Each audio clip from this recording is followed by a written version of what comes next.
Hey friends, today I'm going to show you how to make this adorable teddy bear cake. You don't need any special pans, no fondant, only buttercream, and it's actually a lot simpler than it looks.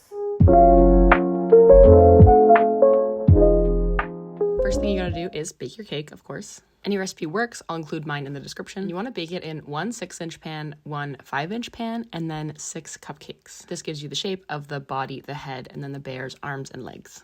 You'll need a pretty large board for this, so I laid everything out on the board first to make sure I knew that it was all gonna fit and where to place it. And I did this as a filled cake, so I'm starting with just the bottom layer of each piece of cake, but you don't have to do filling here, you can do just one slab of cake. I cut out a little crescent shape from the larger cake just to make space so that it would fit snugly alongside the bear's head, and then put some frosting down on the board so the cakes don't move around. From here, it's kind of the same steps as any regular cake, except it's a little bit of like an infinity or figure 8 shape. When I posted this cake on my social media at first, I got a lot of questions about how I got this color of buttercream. It's a chocolate cake, so I added no coloring to the frosting other than just cocoa powder and some chocolate ganache. This is just the natural color of chocolate frosting. So I laid down my first layer of frosting, and then I'm piping this buttercream border to serve as a dam to hold my fillings. I used just no piping tip at all, just the snipped off bag. So I'm using an offset spatula to kind of pull the frosting down to make sure there's no holes where the filling could leak out. And because I knew I was going to be working on this cake a lot, I went with a bit of a thicker chocolate ganache. I did not want any risk of it running out while I was trying to pipe this. The recipe for my chocolate ganache is on my website. I'll include that in the description. And then we had some fresh cut strawberries. This is one of my most favorite cake flavors, chocolate strawberry. Can't go wrong with that combination. So I packed all those berries in there and then put the top layer on. Really important after this step that I put the cake in the fridge to set for a little bit. You gotta let that frosting firm up before you start messing around with the cake.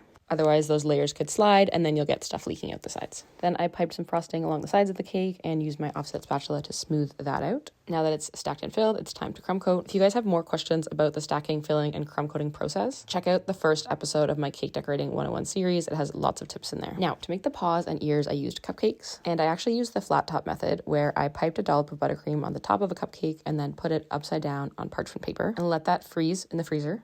When you pull the cupcake off the parchment paper, you get this perfectly flat layer of frosting, which gives a nice base for those paws and ears. For the teddy's arms, I put the cupcakes on the board sideways, so it looked like they were sticking out from his body. And then I did the ears layered as well. Now that we have the structure, it's time to just coat everything in buttercream. And we're gonna be doing a lot of piping, so I made sure to keep this crumb coat nice and thin. It's not really to add buttercream to the cake for flavor. It's just to seal the cake, lock in the moisture, and lock in the crumbs so they don't get in the way. For piping, I used a grass tip for most of it, and then just went to work. This part takes a lot of time. Make sure you give yourself a lot of time. You wanna have your hand at about 90 degrees to the cake. You just pull and squeeze up, and it creates that shaggy fur look. I ended up actually using a small star tip for the teddy bear's arms because I was having trouble getting the grass tip to work at a sideways angle like this. So if you're also having trouble piping onto the sides of the cake, or if you just don't have a grass tip, totally recommend using the star. I think it works just as nicely. Ends up making the bear look a little bit more quilted than tufted, but it's a good workaround.